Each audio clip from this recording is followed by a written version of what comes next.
أعوذ بالله السميع العليم من الشيطان الرجيم من همزه ونفخه ونفثه يوم تجد كل نفس ما عملت من خير محضرا وما عملت من سوء تود لو أن بينها وبينه أمدا بعيدا ويحذركم الله نفسه والله رؤوف بالعباد قل إن كنتم تحبون الله فاتبعوني يحببكم الله ويغفر لكم ذنوبكم والله غفور رحيم قل أطيعوا الله وأطيعوا الرسول فإن تولوا فإن الله لا يحب الكافرين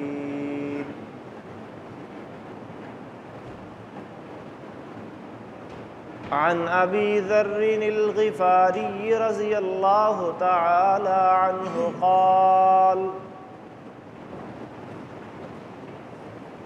قال النبي صلى الله عليه وآله وسلم فيما يروي عن ربه تبارك وتعالى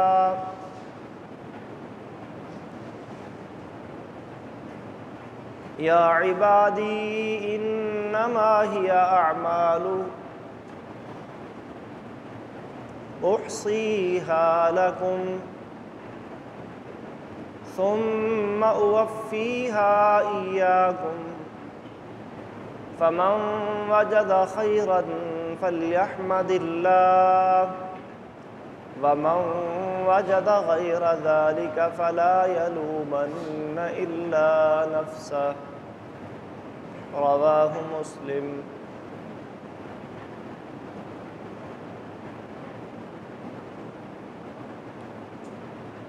اللہ رب العالمین نے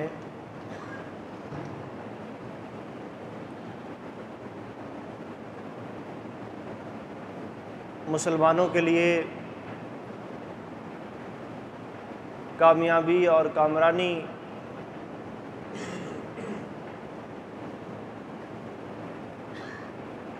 کا دار و مدار دو چیزوں میں رکھا ہے، ایمان اور عمل صالح۔ اگر بندے کے پاس ایمان ہے اور عمل صالح یعنی نیک اعمال موجود ہیں تو یہ دو چیزیں انسان کو آخرت میں کامیابی سے ہمکنار کر دیں گی، اور جب اس کے ساتھ اللہ کی رحمت شامل ہو جائے گی۔ دنیا کے اندر مختلف ادیان اور مذاہب پائے جاتے ہیں اور ان میں کامیابی کے مختلف طریقے بتائے جاتے ہیں۔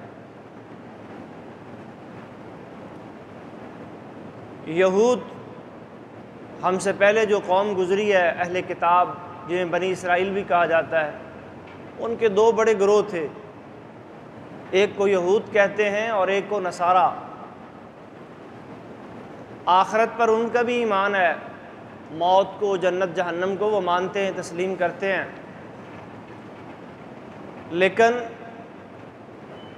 وہ جنت پر اپنی اجارہ داری سمجھتے ہیں۔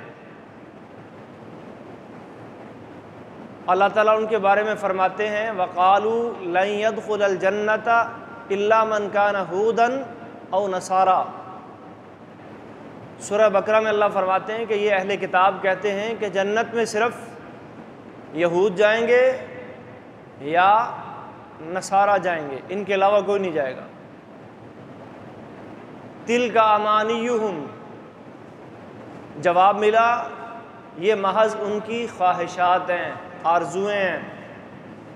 قُلْ هَاتُوا بُرْهَانَكُمْ إِن كُنتُمْ صَادِقِينَ، اگر سچے ہو تو اس کی کوئی دلیل لاؤ، ثبوت پیش کرو کہ واقعی جنت تمہاری پکی ہے۔ اور ساتھ میں وہ یہ بھی کہتے تھے لن تمسنا النار، آگ ہمیں نہیں چھوئے گی، ہم تو پکے جنتی ہیں۔ نحن ابناء اللہ و احباؤہ، ہم اللہ کے لاڈلے ہیں، اللہ کے پیارے ہیں، ہم نبیوں کی اولاد ہیں، ہمارے اوپر اللہ نے بے شمار انعام کیے ہیں، اور اسحاق علیہ السلام سے لے کر بے شمار انبیاء ہمارے اندر آئے ہیں، تورات، زبور، یہ کتابیں اللہ نے ہم پہ نازل کی ہیں، ہم اللہ کی چہیتی قوم ہیں، جنت ہماری پکی ہے، جنت میں صرف ہم جائیں گے اور کوئی نہیں جائے گا۔ اور جو نصارہ ہیں وہ بھی یہی عقیدہ رکھتے ہیں۔ اسلام کیا عقیدہ دیتا ہے؟ عقیدہ آخرت اسلام کے بنیادی عقائد میں سے ایک عقیدہ ہے۔ اسلام کے 6 بنیادی ارکان ہیں جن کی وضاحت اللہ تعالیٰ نے قرآن میں اور نبی اکرم صلی اللہ علیہ وسلم نے مختلف احادیث میں کی ہے۔ ایک بڑی مشہور حدیث ہے، حدیث جبریل،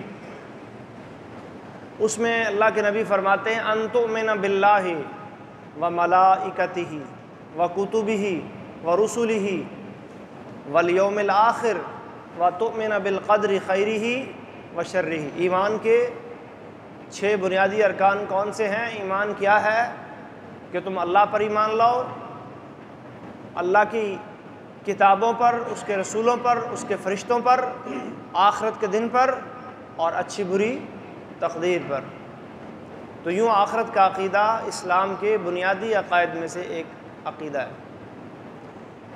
اسلام آخرت کا صحیح تصور ہمارے سامنے رکھنا چاہتا ہے اور یہ سمجھانا چاہتا ہے کہ آخرت کی کامیابی کا دار و مدار کسی قوم، قبیلے، حسب و نسب، زبان، رنگ، نسل اور وطن کے ساتھ مخصوص نہیں ہے، بلکہ جو بندہ بھی ایمان اور عمل صالح لے کر آئے گا، من عمل صالحا منکم من ذکر او انثی، تم میں سے جو بھی نیک عمل کرے گا، مرد ہو یا عورت، وَهُوَ مُؤْمِنٌ، اور ایمان کی حالت میں کرے گا۔ اللہ 2 وعدے کر رہے ہیں۔ پہلا وعدہ اس دنیا سے متعلقہ ہے، فَلَنُحْيِيَنَّهُ حَيَاةً طَيِّبَةً، دنیا میں بھی ہمیں اسے ایک اچھی اور پاکیزہ اور صاف ستھری زندگی عطا فرمائیں گے۔ اور دوسرا وعدہ آخرت سے متعلقہ ہے، وَلَنَجْزِيَنَّهُمْ أَجْرَهُمْ بِأَحْسَنِ مَا كَانُوا يَعْمَلُونَ، اور پھر جو انہوں نے اچھے عمل کیے ان کے بدلے میں ہم انہیں آخرت میں اجر سے بھی نوازیں گے اور جنت الفردوس کے داخلے بھی انہیں دیں گے۔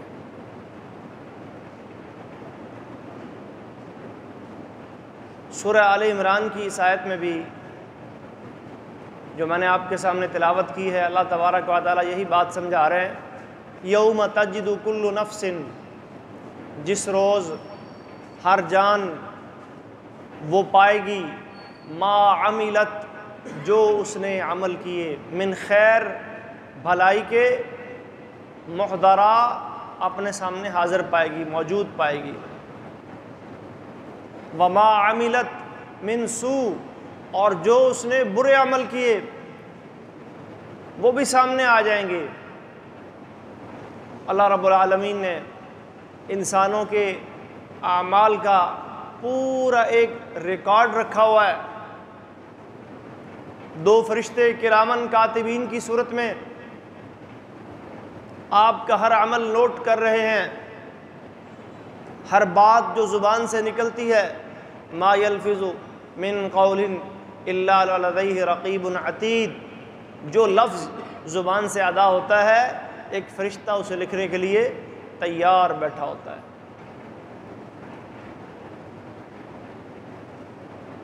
اچھا نکلے وہ بھی لکھ لیا جاتا ہے، برا نکلے وہ بھی لکھ لیا جاتا ہے۔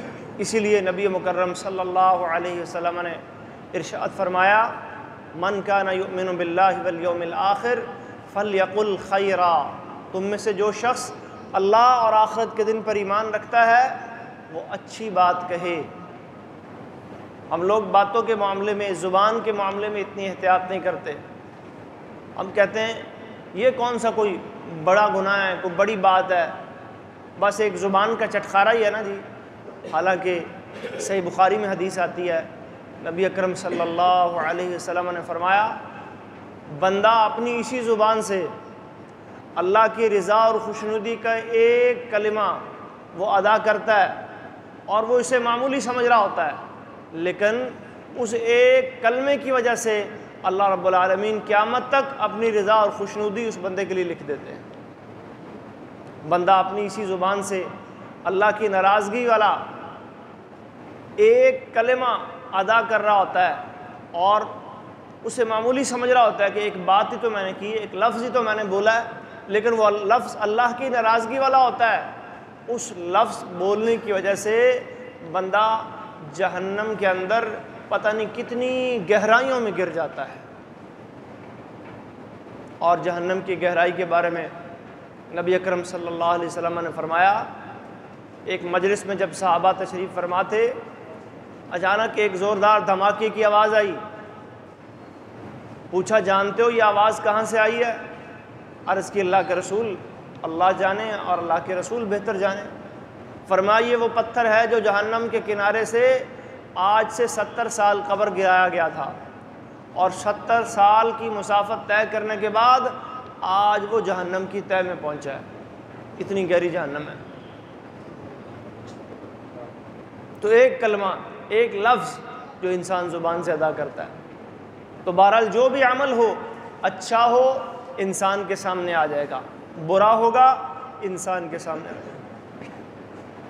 فَمَن يَعْمَلْ مِثْقَالَ ذَرَّةٍ خَيْرًا يَرَهُ وَمَن يَعْمَلْ مِثْقَالَ ذَرَّةٍ شَرًّا يَرَهُ۔ حضرت لقمان علیہ السلام اپنے بیٹے کو نصیحت کرتے ہوئے قرآن میں فرماتے ہیں، یا بنی انہا ان تک مثقال حبۃ من خردل فتکن فی صخرہ او فی السماوات او فی الارض یأتی بہ اللہ۔ اے میرے بیٹے تیرا کوئی عمل اگر رائی کے دانے کے برابر بھی ہے، زمین کی کسی تہہ میں چھپا ہوا ہے، آسمان کی وسعتوں اور بلندیوں میں ہے، کسی چٹان اور پتھر کے نیچے دفن پڑا ہے، قیامت کے روز اللہ اس کو بھی لے آئے گا۔ لا یغادر صغیرۃ ولا کبیرۃ الا احصاها۔ کوئی چھوٹا کوئی بڑا عمل درج ہونے سے رہے گا نہیں۔ البتہ نیک اعمال کے بارے میں اللہ رب العالمین کے ضابطے برے اعمال سے تھوڑے مختلف ہیں۔ پہلے نیک اعمال کے بارے میں دیکھتے ہیں کہ اللہ تبارک و تعالیٰ نے قرآن میں اور نبی اکرم صلی اللہ علیہ وسلم نے احادیث کے اندر اچھے اور نیک اعمال کے بارے میں کیا فرمایا۔ سب سے پہلی بات کہ نیک اعمال ان کا اجر کبھی بھی ضائع نہیں ہوتا۔ ان اللہ لا یضیع اجر المحسنین، اللہ نیکیاں کرنے والوں کا اجر ضائع نہیں کرتے۔ وما کان اللہ لیضیع ایمانکم، اللہ تمہارے ایمان کو ضائع کرنے والے نہیں ہیں۔ جب مدینہ میں قبلہ تبدیل ہوا تو کچھ صحابہ نے سوال کیا، جی ہم نے جو نمازیں پڑھی تھی بیت المقدس کی طرف منہ کر کے، کیا وہ نمازیں ضائع ہو گئیں؟ فرمایا نہیں نہیں، ضائع کوئی نہیں چیز ہوگی، ضائع کوئی عمل نہیں ہوگا، اللہ ضائع کرنے والا نہیں ہے۔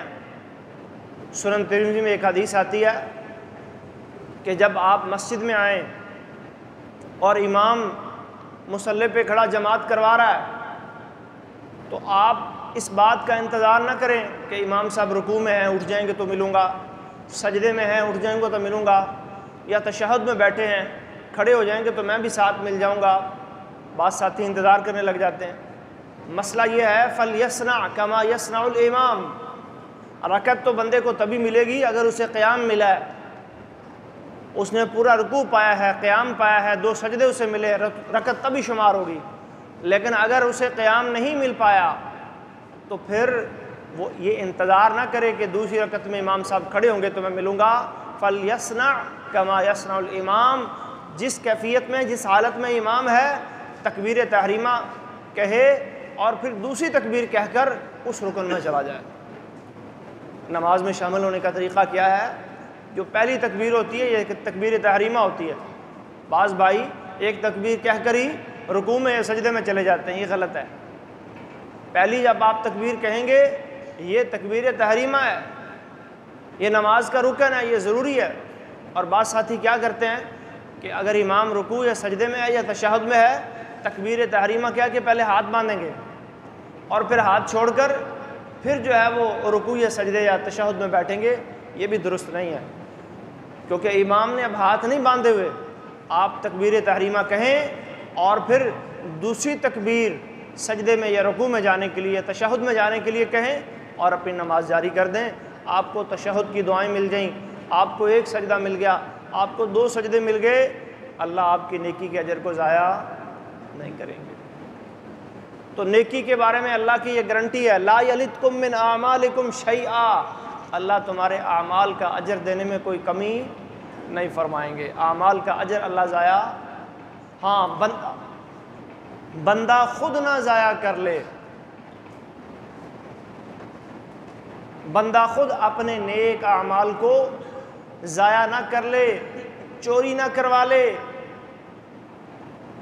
شیطان کے ہاتھوں لٹوا نہ لے، کیونکہ یہ چیزیں جس طرح آپ اپنے دنیا کے مال و دولت کی حفاظت کرتے ہیں، یہ نیکیاں بھی انسان کے لیے بڑی قیمتی چیزیں ہیں، ان کی بھی چوری ہوتی ہے۔ نبی صلی اللہ علیہ وسلم نے فرمایا، جانتے ہو بدترین چوری کون سی ہے؟ صحابہ نے عرض کی اللہ و رسولہ عالم، فرمایا بدترین چوری نماز کی چوری ہے۔ پوچھا جی نماز کی چوری کیا ہے؟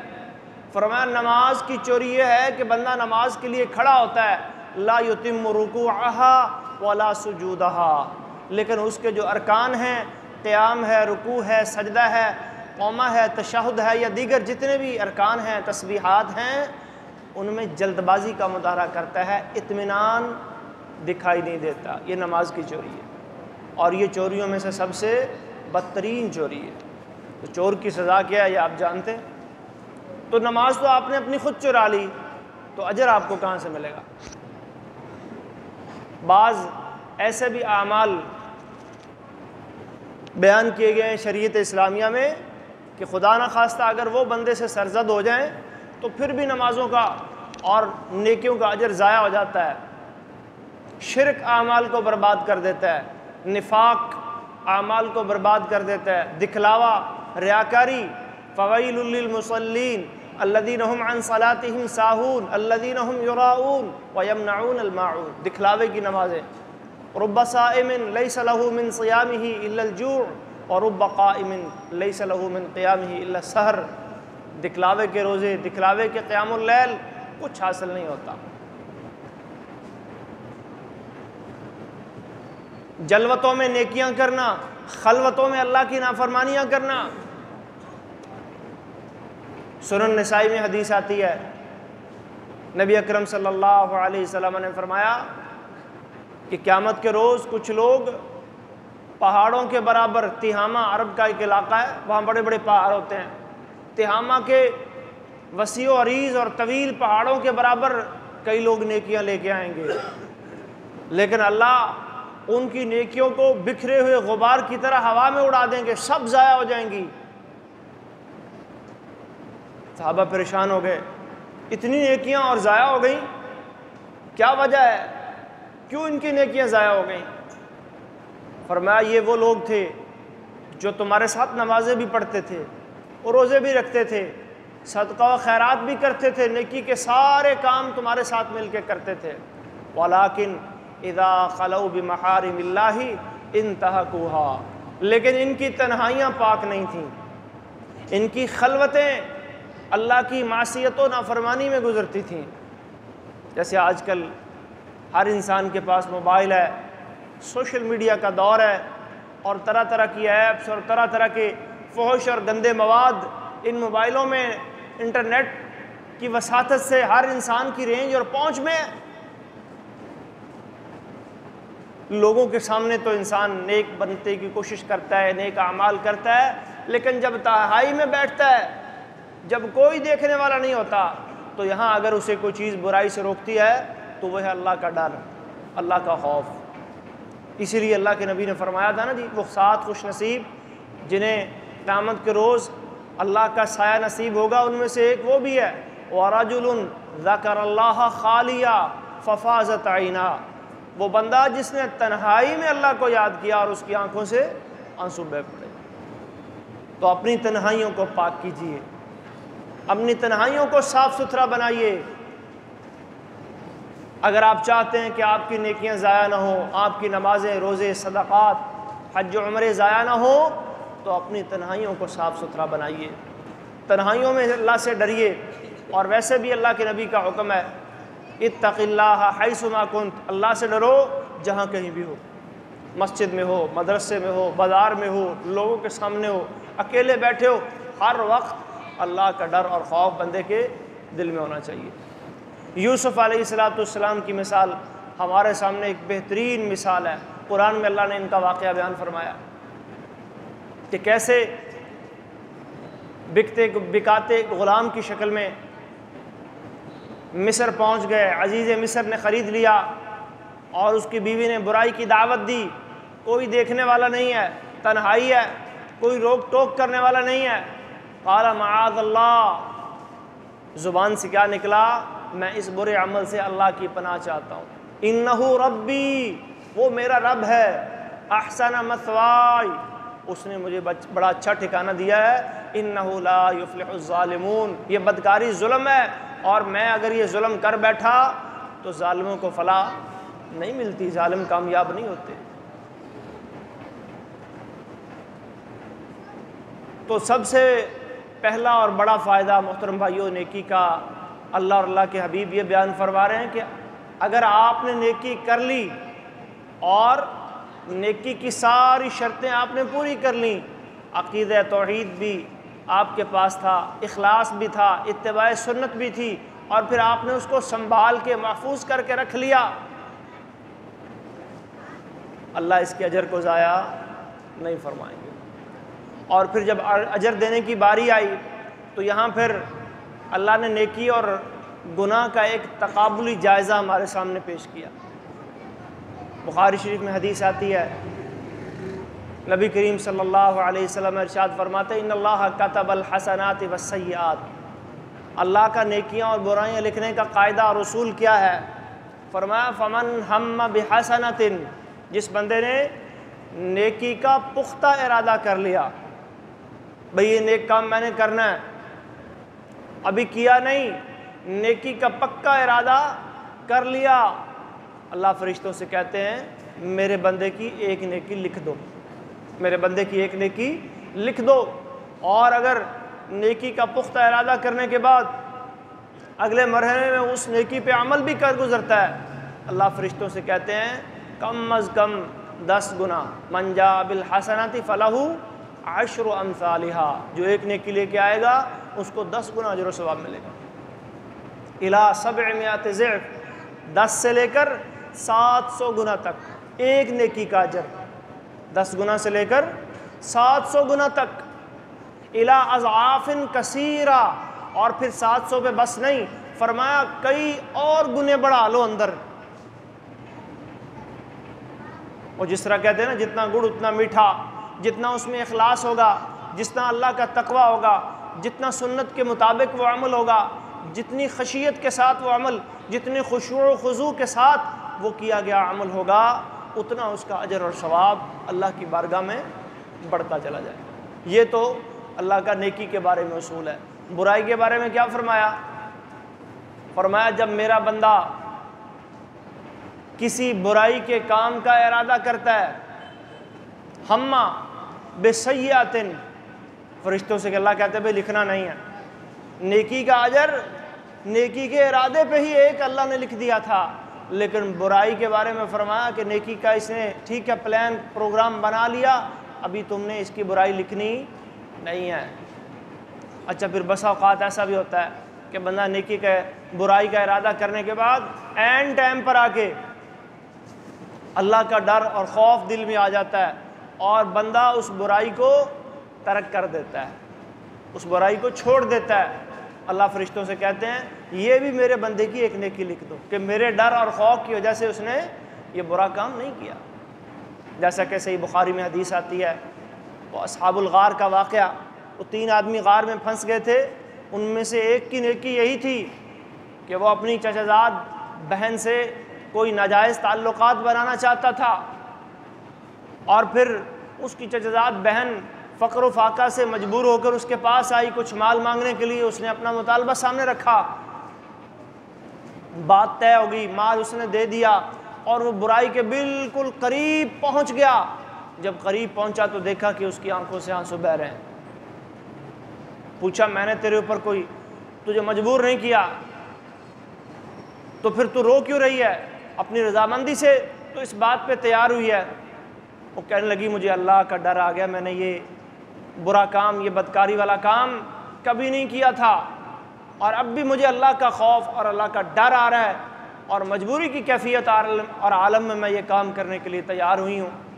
وہ آدمی کہتا ہے اللہ سے، اللہ میرے دل میں بھی اس وقت تیرا ڈر آ گیا، اور میں نے باوجود اس کے کہ میں گناہ کے بالکل قریب پہنچ چکا تھا، میں نے اللہ کے لیے، اللہ تیری ذات کے لیے وہ گناہ ترک، اور اسے کہا جا یہ پیسے، یہ درم دینار بھی لے جا اور چلی جا یہاں سے، اور میں نے تیرے ڈر سے اللہ وہ گناہ کیا کر دیا، چھوڑ دیا۔ اگر تو سمجھتا ہے کہ یہ میری ایک نیکی ہے تو پھر یہ مصیبت جو غار کے دانے پہ پتھر ایک بہت بڑا لڑک کے آ گیا تھا، منہ بند ہو گیا تھا، ہمیں اس مصیبت سے نجات دے۔ وہ تینوں کی دعا سے آہستہ آہستہ وہ پتھر سارے کا سارا کیا ہو گیا جی، سرک گیا۔ تو محترم بھائیو، یہ بھی بہت بڑی اللہ کہ ہاں نیکی شمار ہوتی ہے کہ بندہ ایک برائی کا ارادہ اور پروگرام بنانے کے بعد پھر اللہ کے ڈر کی وجہ سے وہ برا کام ترک کر دے، چھوڑ دے۔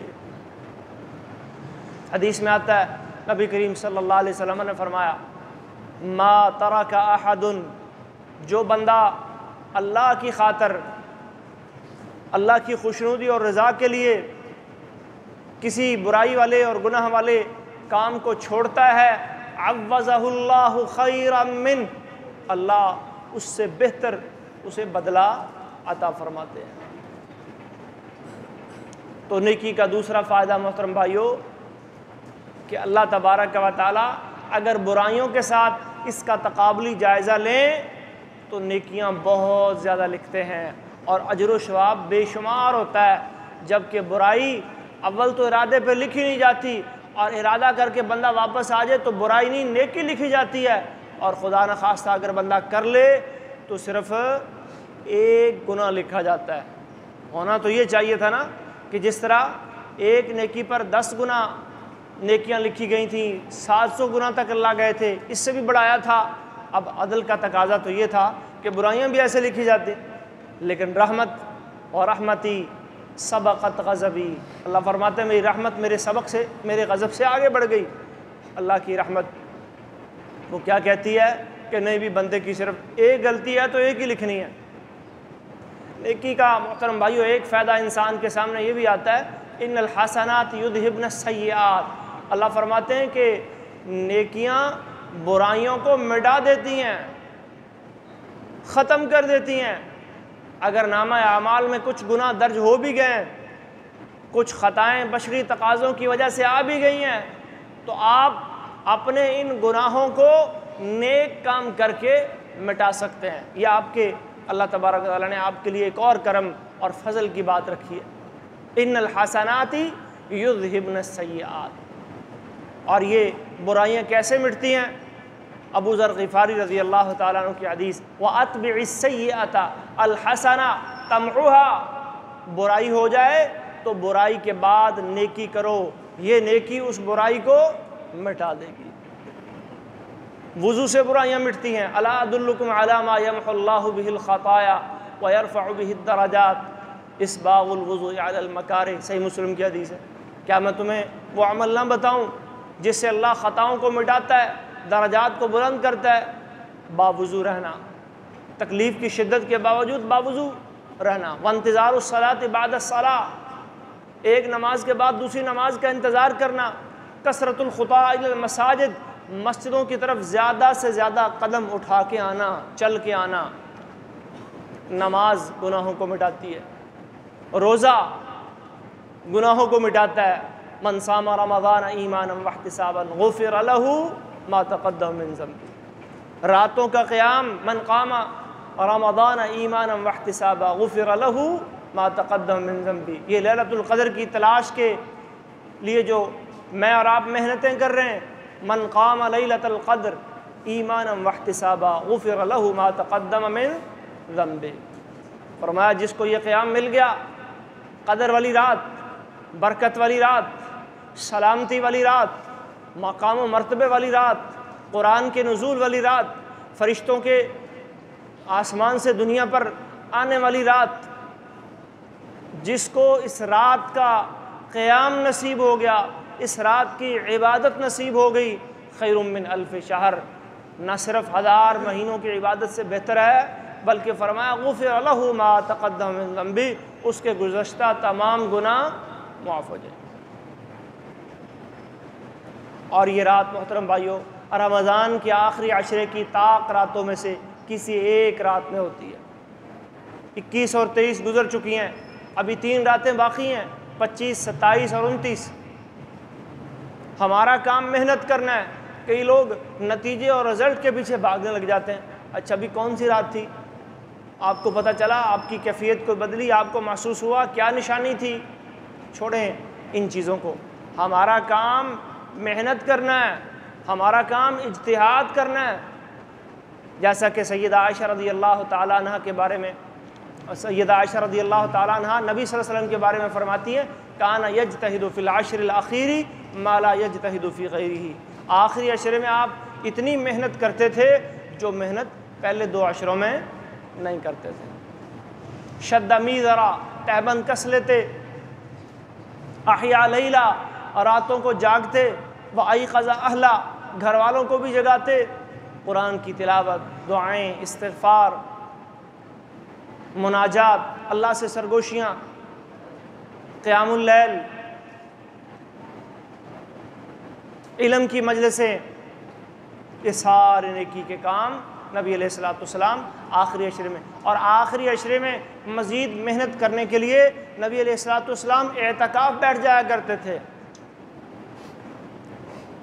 نبی علیہ الصلوۃ والسلام نے 9 رمضان پائے ہیں آپ کی زندگی میں، 9 جب سے روزے فرض ہوئے ہیں، 9 رمضان آپ کی زندگی، ہر سال آپ نے اعتکاف کیا۔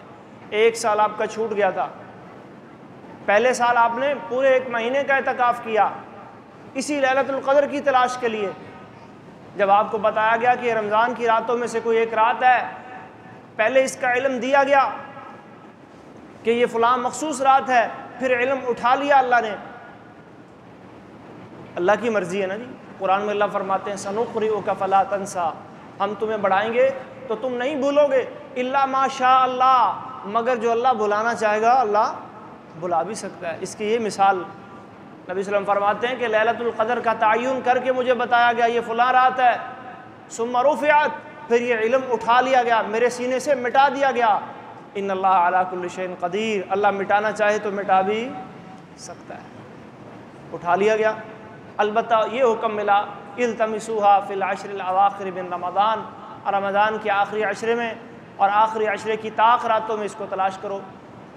پہلے رسول اللہ نے پورا مہینہ تلاش کیا، اور پھر جب پتہ چلا یہ آخری عشرے کی طاق راتوں میں ہے تو پھر اگلے سال آپ نے وہی 10 راتوں کا اعتکاف کیا۔ ہر سال کرتے، 1 سال کا اعتکاف آپ کا مس ہو گیا، آپ نے پھر اس کی قضا دی۔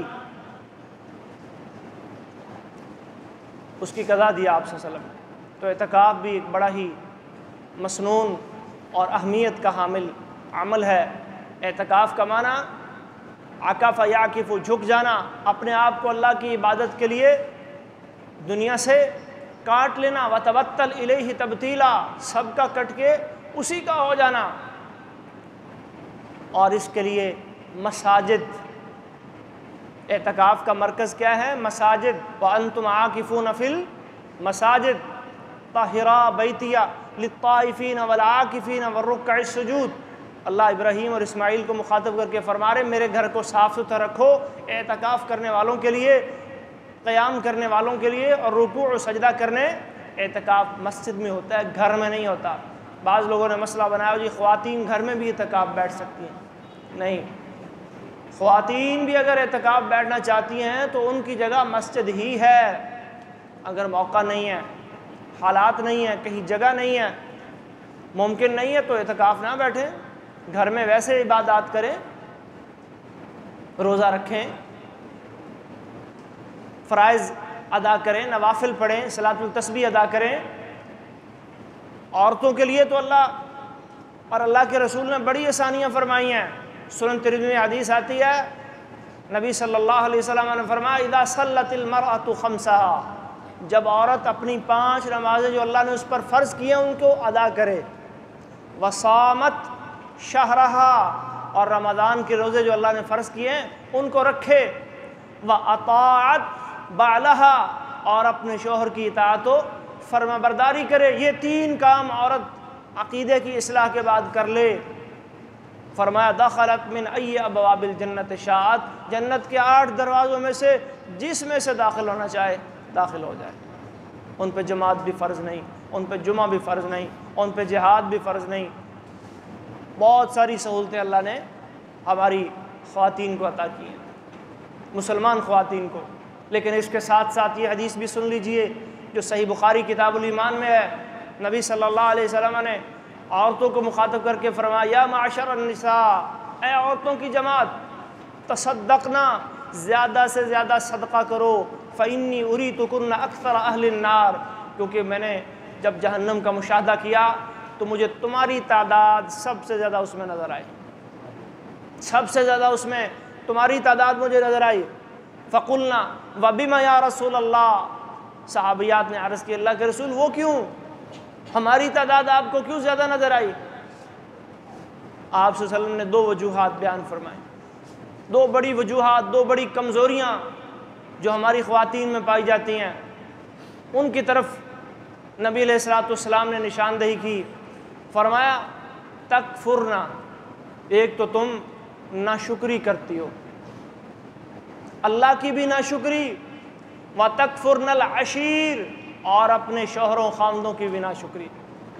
لو احسنت الی احداہن الدہر، اگر کوئی انسان اپنی بیوی کے ساتھ زندگی بھر بھی بھلائی کرتا رہے، ثم رأت منک شیئا، اور پھر کسی ایک دن تھوڑا سا مسئلہ خراب ہو جائے، اونچ نیچ آ جائے، کوئی کمی کوتاہی آ جائے، تو جواب میں کیا ملتا ہے؟ یہ حدیث کے الفاظ ہے، ما رأیت منک خیرا قط، میں نے تو اس گھر میں آ کے کوئی خیر کو خوشی دیکھی ہی نہیں۔ یہ اتنا بڑا ناشکری کا کلمہ ہے، اللہ کے نبی فرما رہے اسی وجہ سے تمہاری تعداد جہنم میں سب سے زیادہ ہو۔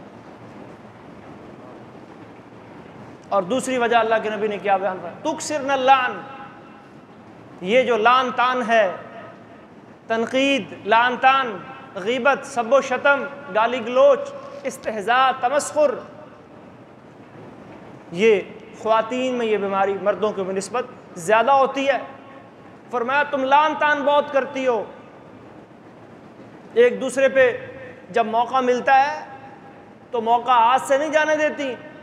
تکثرن اللعن، تو عورتوں کے لیے اگر جنت میں جانے کا بڑا ہی آسان طریقہ اللہ کے نبی نے بیان فرمایا تو یہ جہنم والا راستہ بھی کچھ دور نہیں ہے۔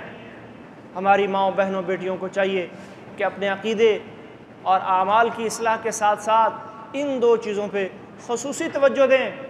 اگر وہ شادی شدہ ہیں، کسی کے نکاح میں ہیں، تو سب سے اللہ کا حق ادا کرنے کے بعد والدین کا حق بھی پیچھے رہ جاتا ہے۔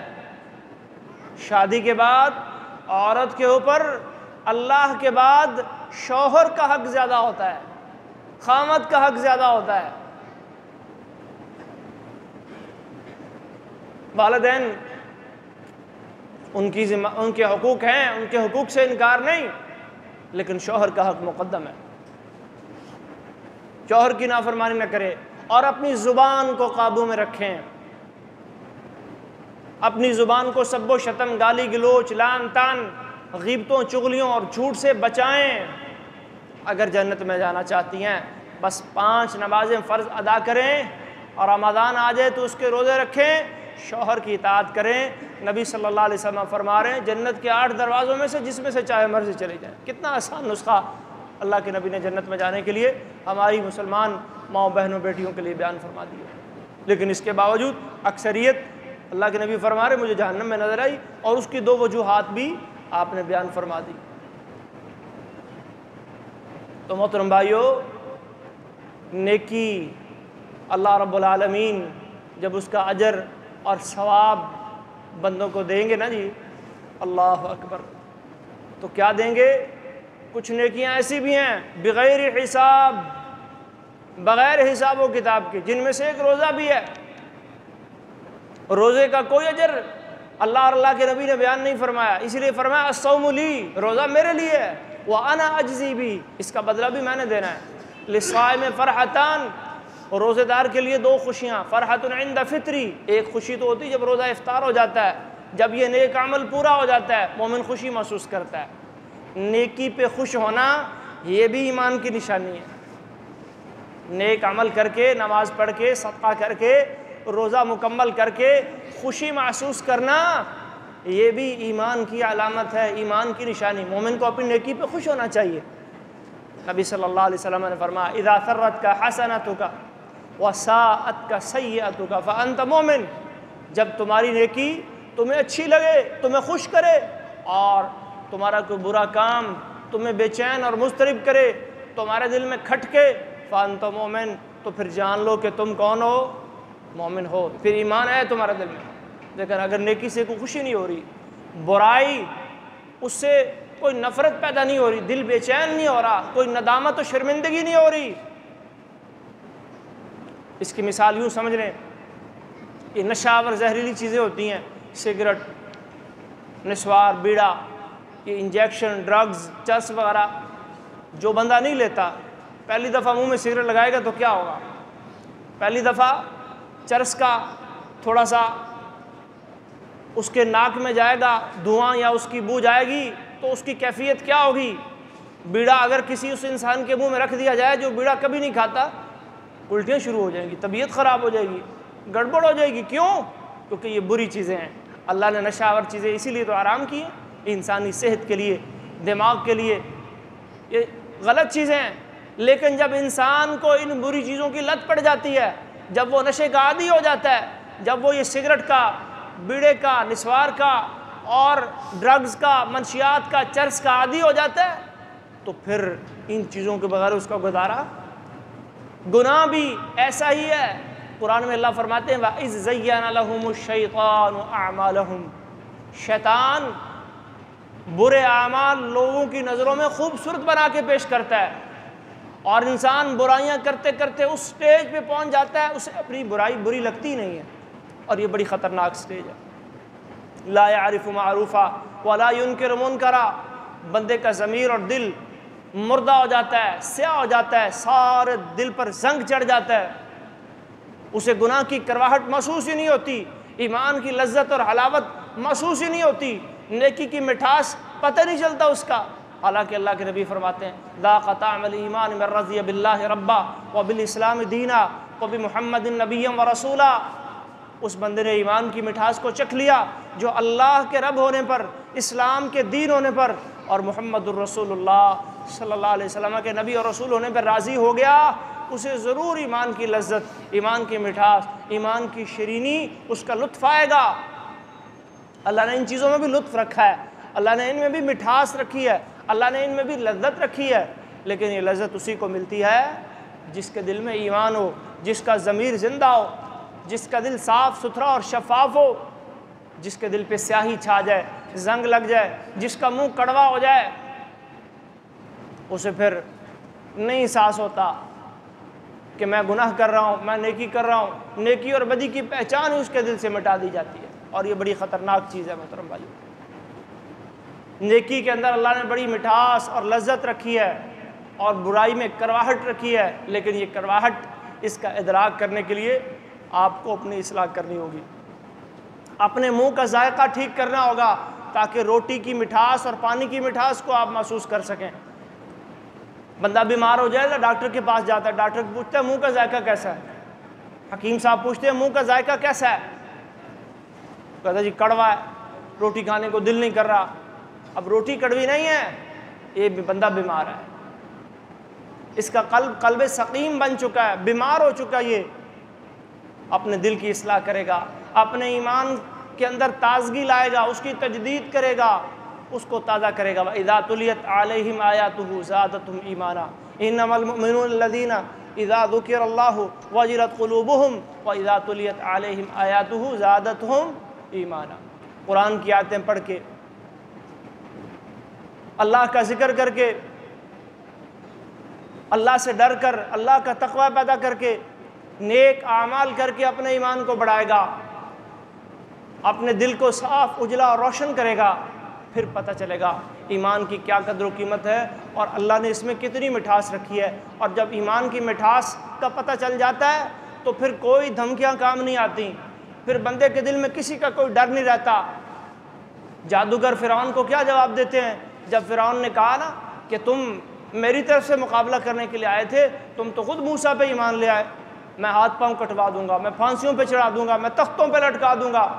کہا فَقْضِ مَا أَنْتَ قَاضٍ، تجھے جو کرنا ہے کر لے، إِنَّمَا تَقْضِي هَذِهِ الْحَيَاةَ، تو کیا کر سکتا ہے، تو ہماری دنیا کی زندگی کا خاتمہ کر دے گا، کر لے۔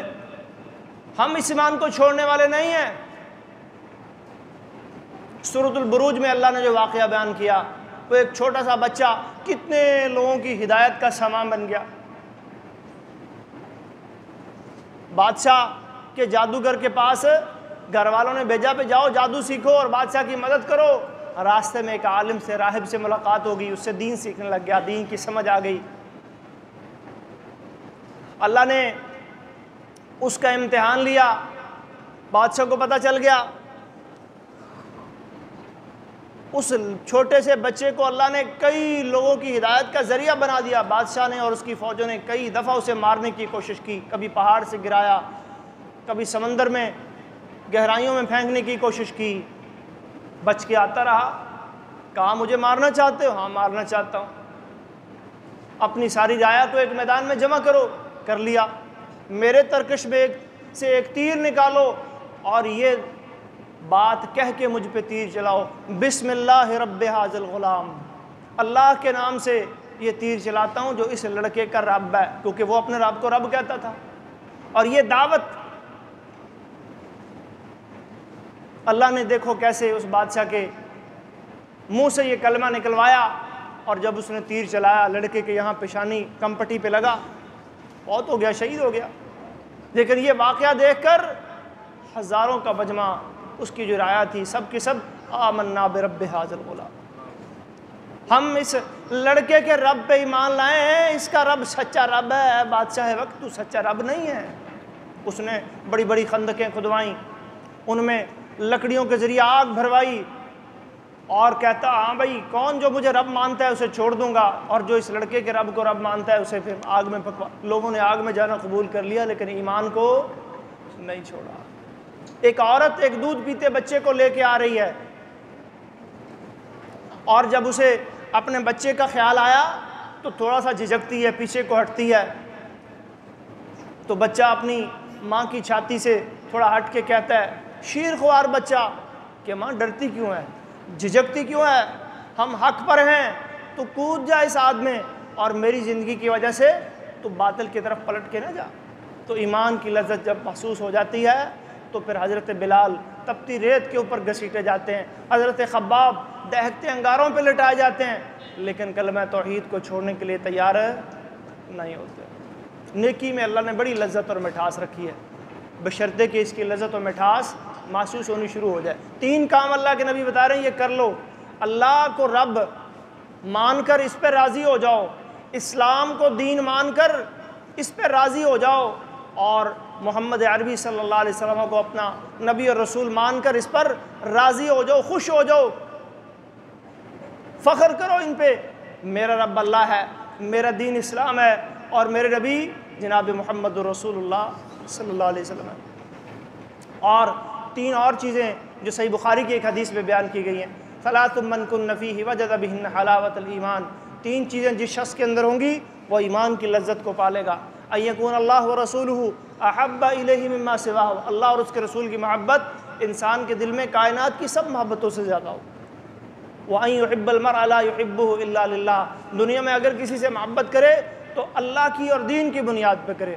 وَأَن يَكْرَهَ أَن يَعُودَ إِلَى الْكُفْرِ كَمَا يَكْرَهُ أَن يُقْذَفَ فِي النَّارِ، ایمان اور ہدایت کے بعد کفر کی طرف واپس پلٹنے کو ایسے ناپسند کرے جیسے آگ میں گرا جانے کو ناپسند کرتا ہے۔ فرمایا یہ چیزیں پیدا کر لو، ایمان کی لذت، نیکی کی لذت اللہ تمہیں عطا کرے گا۔ تو بھائیو، قیامت کے روز ہر انسان کے سامنے اس کے اچھے عمل بھی آئیں گے، برے عمل بھی آئیں گے۔ اچھے عمل آئیں گے انسان خوش ہوگا، نیکی آئیں گے انسان خوش ہوگا، اور برا عمل آئے گا تو کیا کہے گا؟ تودو، چاہے گا لو ان بینی و بینہ امدا بعیدا، کاش میرے اور اس برائی کے درمیان دور کا فاصلہ ہوتا، کاش میں نے یہ برائی نہ کی ہوتی، کاش لیتنی لم اتخذ فلان خبیلا، فلاں دوست نے مجھے اس برائی پہ لگایا تھا، کاش میں نے اس کی دوستی نہ کی ہوتی۔ لیتنا اطعنا اللہ و رسولہ، دنیا میں نے اللہ اور اس کے رسول کی اطاعت نہ کی، کاش میں نے کی ہوتی۔ قیامت کے ناموں میں سے ایک نام یوم الحسرہ بھی ہے، حسرت کا دن۔ وَأَنذِرْهُمْ يَوْمَ الْحَسْرَةِ، اللہ فرماتے ہیں انہیں حسرت والے دن سے ڈراؤ۔ كَذَلِكَ يُرِيهِمُ اللَّهُ أَعْمَالَهُمْ حَسَرَاتٍ عَلَيْهِمْ، اللہ ظالموں کو، کافروں، فاسقوں، فاجروں کو ان کے اعمال دکھائے گا، حسرتیں بنا افسوس کریں گے، کاش ہم ایسا کر لیتے، کاش ہم ایسا کر لیتے، لیکن یہ کاش ہی رہ جائے گا۔ یا لیتنی قدمت لحیاتی، کاش میں بھی اپنی اگلی زندگی کے لیے کچھ بھیج لیتا۔ آج آپ کے پاس مہلت ہے، آج وقت ہے، آج زندگی ہے، آج جوانی ہے، آج صحت ہے، آج فراغت ہے، آج مال ہے، اور یہ 5 نعمتوں کا ذکر اللہ کے نبی نے ایک حدیث میں کیا۔ یہ 5 چیزیں اگر آج آپ کے پاس ہیں، ان سے فائدہ اٹھا لیں، ان کو اللہ کے دین کے لیے استعمال کر لیں۔ نہ جانے کب زندگی کی شمع بجھ جائے، جوانی بڑھاپے میں قدم رکھ دے، صحت بیماری کی طرف پلٹ جائے، غنا فقر میں بدل جائے، اور فرصت مصروفیت میں تبدیل ہو جائے، اور پھر آپ کف افسوس ملتے رہ جائیں۔ رمضان کی نیکیوں میں سے ایک نیکی محترم بھائیوں، رمضان کے آخر میں اللہ کے نبی صدقہ فطر ادا کیا کرتے تھے، اور یہ فرض ہے مسلمانوں پر، ہر بڑے پر، چھوٹے پر، مرد پر، عورت پر، آزاد پر۔ اور 1 سا یہ ماپنے کا ایک آلہ ہوتا تھا نبی صلی اللہ علیہ وسلم کے دور میں، 1 سا گندم، 1 سا کھجور، 1 سا جو، 1 سا پنیر، 1 سا کشمش، مختلف چیزیں صحابہ کرام دیا کرتے تھے۔ 1 سا آج کل کے اس کے ویسے تو ماپ اس کا بڑا آسان سا طریقہ ہے کہ اگر ایک نارمل آدمی اپنے دونوں ہاتھوں کو ملائے تو یہ ایک مد بن جاتا ہے، عربی میں مد کہتے ہیں تقریباً ½ کلو، یہ 4 آپ دے دیں، اور افضل یہی ہے ویسے کہ آپ جنس دیں، یہ سب سے افضل ہے اور سنت کے عین مطابق ہے۔ کھجور کی جنس دیں، گندم دینا چاہتے ہیں گندم کی جنس دیں، آٹا دینا چاہتے ہیں آٹے کی جنس دیں، اور اگر آپ کے پاس یہ چیزیں موجود نہیں، یا لینے والے کی خواہش یا اس کا تقاضا یہ ہے کہ مجھے تو جی پیسوں کی ضرورت ہے، نقدی کی ضرورت ہے، مجھے دیا جائے، تو اہل علم نے اس کے بھی جواز کی طرف اشارہ کیا ہے۔ تو لوگ پوچھتے ہیں جی اس کا کیا ہے نصاب، تو اس کا کوئی فکس ہم نہیں کر سکتے، کیونکہ چیزیں مختلف ہیں، اس میں گندم بھی ہے، اس میں آٹا بھی ہے، اس میں کھجور بھی ہے، اس میں کشمش بھی ہے، اس میں جو بھی ہے، اس میں مرقہ بھی ہے۔